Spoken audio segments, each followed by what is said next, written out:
Well, I'll start off with my prediction on the shutdown, and that's that it's not going to last throughout the day, maybe into tomorrow, but that's about it.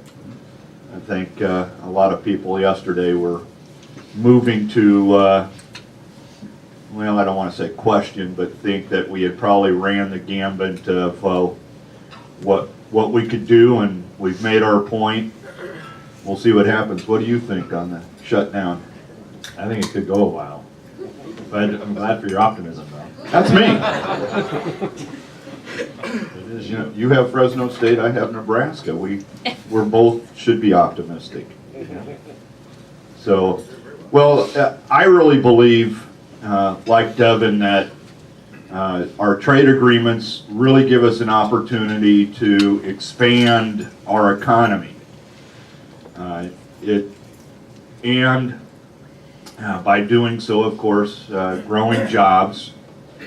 And so how do we do this? And I think particularly TTIP, we've focused a little bit in our committee on commerce and energy and commerce and the Commerce, Manufacturing and Trade Subcommittee, in which I have to say that if there's one slight criticism of commerce, energy and commerce, is that we've never used our trade jurisdiction.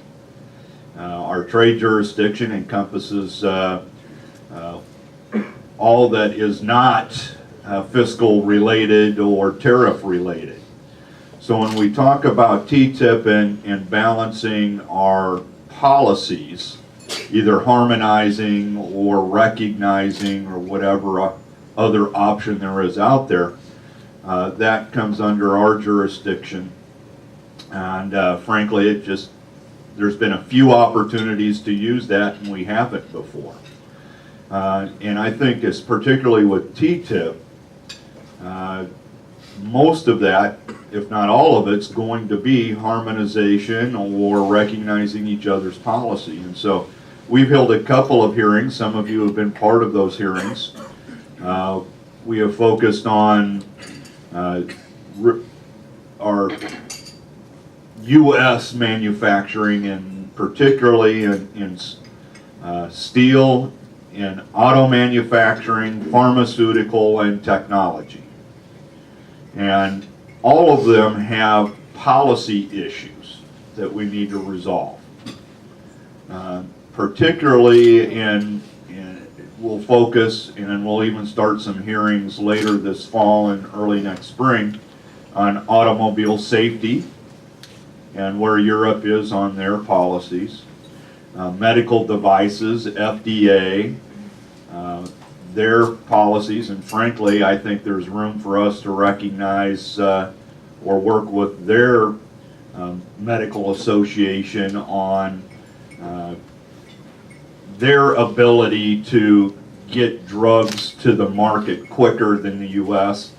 We particularly focused on the artificial pancreas that's been in use in Europe for years, but yet our FDA won't even recognize their data or use their data. So I think there's room we can improve there.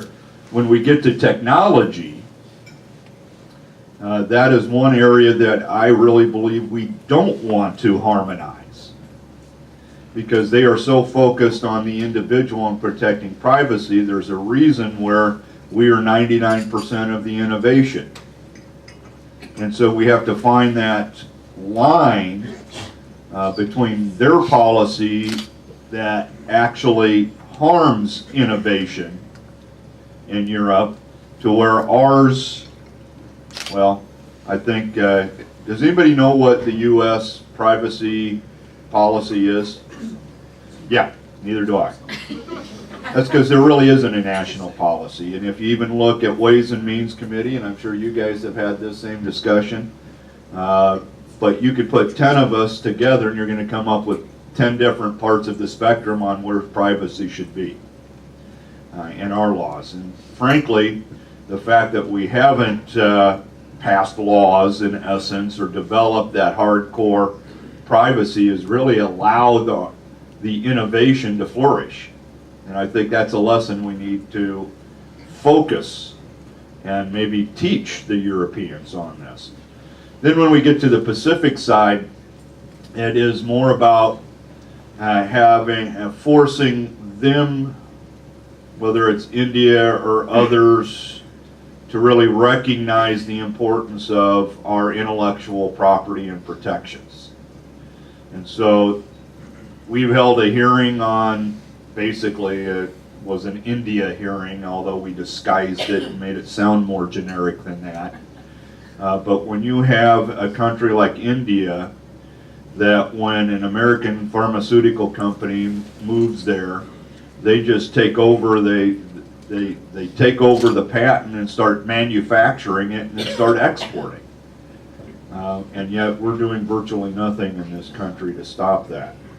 And so that's when we talk about the preferences, the bill that I introduced is to insert one of the preferences, and this is a Ways and Means bill, but to insert one of the preferences that if you're an emerging country like India, that you can be disqualified from preferences if you are not protecting intellectual property. So those are some of the issues that we're working on, and I'll yield now to the gentleman from Fresno State. Thank you, Lee. Well, he's actually Cal Poly, but he represents Fresno State. A couple of years ago, Fresno State played in Nebraska, and I will say that the people were very nice until about halftime when the game was tied. Then they started to get kind of nasty, and then Nebraska pulled away, then they were nice again. Yep, that's the way we work. So, by the way, it was fun having Devin there, but it was slightly embarrassing when we went to this area called the Champions Club, which is tailgating, and he knew more people there than I did. That just shows you need to get around more in your district. Well, thank you, first of all, for Ripon for having both of us here. It's been, in case you didn't know, Lee and I were up till about 3 a.m. last night, and luckily the Democrats didn't offer a motion to instruct conferees. I guess this morning about 9:30 or so, the Senate comes back in, and supposedly they're going to table our latest gambit. So that kind of leads me to the point of, I don't know how long this shutdown is going to go, but the longer it goes, I think the farther we fall behind on trade issues that and other issues that we need to get to. Now there is a possibility that if we could ultimately get to a conference, maybe that's an area where we could get not tax reform, but the debt limit within the confines of the debt limit, perhaps get tax reform and some of these other things that have been stalled moving. That's kind of a Hail Mary pass, but that's about all we have left at this point. And as it relates to trade, I'm getting concerned that there's not a lot of pressure from the administration on TPA. We were talking over here at the table earlier. I think that's probably on purpose. I don't think they want much input from Congress, and they just assume that they're just going to come to Congress and they're going to say, here, we got this done, now pass it. And I will say that that USTR does do a good job of keeping us informed on the committee. However, there's a lot of other members that need to be informed too. We had a letter last week that Tim Griffin and Adrian Smith from Nebraska and Tim Griffin from Arkansas led. It was bipartisan and pretty much got rejected out of hand by USTR, and this is a major problem. So what I'm trying to do is not only try to do a temperature check on TPA, but unfortunately I also have to do a lot of educating on TPA because most of our members that were here weren't here for TPA. And the thing that I think members need to understand is even if they're not going to be for the trade agreements, they should be for TPA, because without that, you have an administration just doing whatever they want to do without any guidance by the Congress. So that's, I'm convinced that we will get TPP. I think it'll probably close end of this year, first part of next year, and maybe after the election we could actually get to passing it, possibly, unless the government stays shut down the whole year, which would, you know, I told my colleagues I was only for shutting down the government as long as it was permanently shut down. So, with that, we're welcome and thank you, and I guess we'll get to questions. Oh, seeing none. Ralph. Yeah, given the last time that Congress passed trade promotion authority, it was a Republican Congress given to a Republican president, then President Bush. Given that 30 of your guys don't even trust your own leadership, and probably 230 of your guys don't trust President Obama, how do you see getting the votes out of Republicans for giving this president trade promotion authority? How hard a lift is that? Well, that was the point I just made. Which is if you want no say, these agreements are going to go forward because we don't need TPA in the House to pass it. You know, we could just go to the Rules Committee and get it done. I just don't think that's the right way to do it. And so what it really takes is it takes a lot of educating of the members to see if we can come up with the votes. I mean, look, I'd like to be able to pass it with just Republican votes. I think it's possible. But likely in the end, you'll have some members, for whatever reason, will just want to vote no. Like you said, they don't, you know, maybe there's nothing they're going to like, and maybe they won't follow the leadership. So we may end up being Democrats. But I mean, look, there's more, I think, free trade Democrats today than there were 10 years ago. So, but we too need to do, and we're in the process now of actually doing this unofficial whip, and we have members that are helping do that. We're trying to kind of take the temperature of members that may come from areas that we think could sense some hesitation to trade. Yeah, what do you think is the prognosis for solving the GSP problem? Well, I mean, we have a lot more than just GSP out there on the agenda, on the trade agenda, and you know, along with the miscellaneous tariff bill and others. My guess is that we're going to have to get some bicameral, all sign off on all parties, something that comes at the very end that we just kind of have to pass quickly. That's probably how this is going to come down, because there's really just, between government shutdowns and debt limits and everything else, there's just no one's focusing on trade. And you know, even the Ways and Means Committee is fully occupied by tax reform.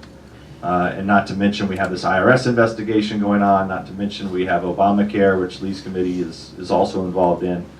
But there's just not a lot of time, and unless the president doesn't really seem to be making trade a high point of his agenda. I think really all he wants to do is TPP and the European agreement, which, you know, the European agreement could be a ways off. But, you know, they're not even looking for passage of TPA right now, so could be a while. Stay tuned. There's somebody over here. So you talk about IP and you've talked about TPP. One of the concerns is the administration's lack of support for some of the IP provisions as it relates to pharmaceuticals. Any thoughts on, as you've talked to USTR, where that lands? It seems to be one of the last things they're going to table. Yeah, I mean, I'd be a little. I mean, right now I can say that the relationship that I have with Ambassador Froman is very good. I mean, I think they keep us. They do a very good job of keeping us informed. Without question. I mean, there's just going to be, at the end of the day, tough decisions are going to have to be made, and they're not going to be made by, you know, the bureaucrats. They're going to have to be made by the politicians, and that's why you guys get paid the big bucks. Try to figure out what we're doing. Customs reauth, any chance that happens this year? I don't know.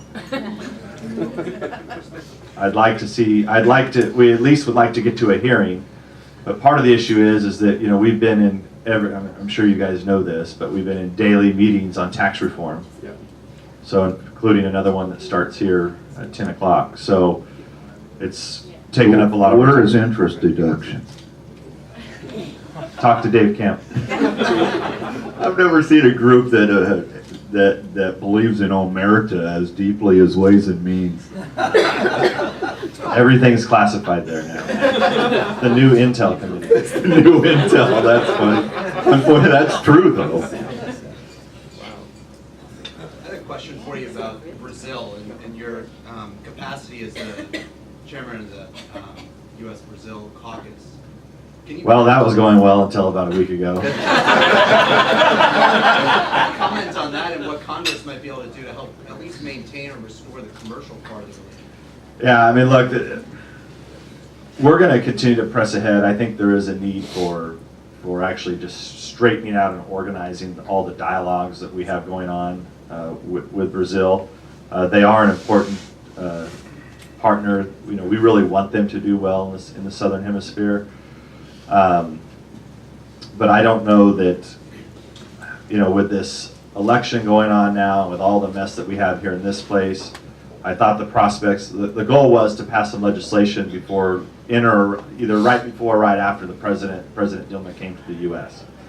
But as you all know, she went to the UN and bashed us for a while, so it's going to make it a little harder to get that done. It's not a good way to win friends and influence people. I do have a great relationship with a lot of the leaders in Brazil, and we hosted a big delegation here of congressmen last week. They're actually forming a U.S. Brazil Friendship Caucus in their Congress. So I think at the end of the day, we can't deny that it's a major setback, no question, and it's obviously being overblown, probably because of the election that's coming up, but we'll see. With regard to the TPP, we're finding that the administration is willing to sacrifice some really quality provisions just for expediency and getting it done. Things like the investor state provisions that are really important for companies that are going to invest abroad. Do you have any suggestions for what we can do to try to get them to focus on the details of the issue and stop worrying so much about getting it done at the time they want to?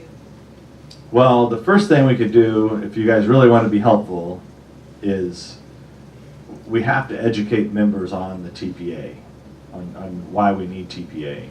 And I think if we were to assert our authority on that, the faster we could do it, the better off we would all be. But look, we're trying to go out there now and talk to members, but, look, we got shutdown now. How long is this going to go for? And we got a debt limit.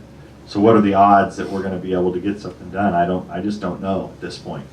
So, I would hope that the folks that are interested in trade would be, and we're reaching out. I know that the trade subcommittee staff is trying to reach out to the community to try to get all of you to start talking to members, because as I said, on a different issue, even though we had 90 members, and I wasn't one of them that signed and you may have signed it, Lee, that signed something to USTR, and to be rejected, that's not a good sign, right? 80 members is a significant number. Japan's a latecomer to the TPP negotiations. Do you all have any feeling for whether they'll be part of the final agreement? Clearly, autos and agriculture. Yeah, the major issue for us with Japan and the trade agreement is the automobile industry, and they have been very protective in Japan, and they're insisting on their continued protections. Although they'll increase, I think Ford could now sell 3 vehicles instead of 5, or I may be exaggerating by 1 or 2. And so it's interesting that we've had all of the automobile companies come in and say, oppose that trade agreement if Japan gets in there. And so that makes it a lot more difficult. But, we need to press them in opening up their markets. Do you think they'll actually give in on agriculture as well? Well, of course, coming from a beef state like ours, we like selling as much of our products. So our 2 biggest exports in Nebraska is beef by far, and then corn and grain. And so frankly, we feel better, at least from my position, is I feel better about the Pacific Rim Agreement than the European. And most of our ag fight is going to be on the European, since they've used some of their laws to and rules and regulations regarding antibiotics in our beef and poultry and pork to be used as a bar. Of course, they do the same thing in Europe. It's just that their drug is different than our drug, so therefore they ban ours. And so I think actually the agriculture part on the Pacific agreement is easier than the European. And I would just say that there's, the main concern that I've had is I don't want any exclusions. So I think as long as we have no exclusions, and a lot of these ag products, they are difficult, and they're difficult for Japan. And I think we should all recognize that. But as long as nothing's taken off the table and you give plenty of time, like we found out with NAFTA, as we got 2/3 of the way through the tariff reductions, both sides were saying, well, we just ought to get rid of these now. And so hopefully that would be the case. So real long phase out times. I want to pick up on the statement about how the U.S. might water down certain negotiating objectives in order to get to the goal line. The state-owned enterprise chapter is really important and very tough sledding. I mean, they finally, I think, have all countries at least talking about the proposal as opposed to just saying no. But boy, that's important for American business competing with SOEs in their own home market, third country markets, and now this market. In the steel industry, we have state-owned enterprise steel companies setting up in the United States, and if they have the same advantages that they had at home here, it's going to be very hard to compete with them. Yeah, so that's why I think it's so necessary to educate members on what's going on. But there's really, even though we have these two major agreements that are being negotiated right now, the Congress is really just, and look, I mean, we are a little bit like little kids soccer around, we just follow the ball, that's Congress, right? We just move around. So, if the president came out and gave a big speech and came over here and said, we're going to do a trade agreement next week, all of a sudden we'd be all focusing on that. But in the trade aspect of this, it doesn't help you if you don't have members engaged in your issues. And look, we've got a whole host of issues just like that are starting to reach the pinnacle of having to be where decisions have to be made. And that's why we're trying to right now go out on TPA and see if we can get the votes to see, if that's a way where we can steer the administration in the right direction and have them actually listen to the Congress.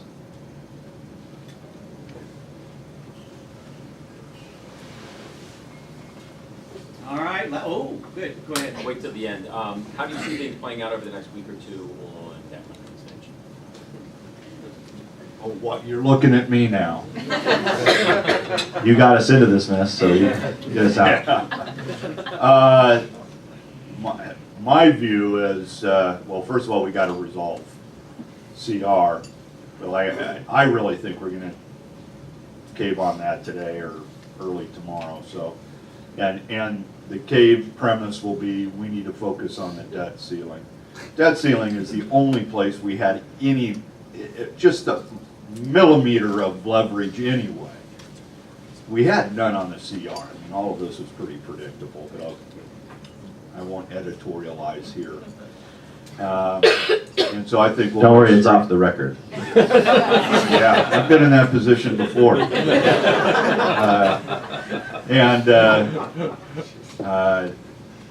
Where were we again?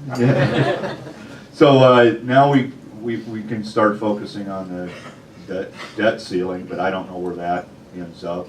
And frankly, I know they've done a hard line on the 17th, but we all know that was just a dart thrown on a date. So if it goes to the 18th or the 19th, that actually helps us with leverage, and the markets aren't going to crash, the world's not going to end. So I'd rather get to CR, to debt ceiling as quickly as possible. And I just don't know, and we'll see if any of the mood changed at the conference. I just think this could go on a little longer because there's so many of our members, or at least enough that where you have the tail wagging the dog, that think that, their way is right, and that, that somehow it's possible to not win the Senate, not win the White House, and then govern. So, as I told one of the reporters today, they asked if we were going to be successful, and I said no. She said, why not? And I said, well, because I can count.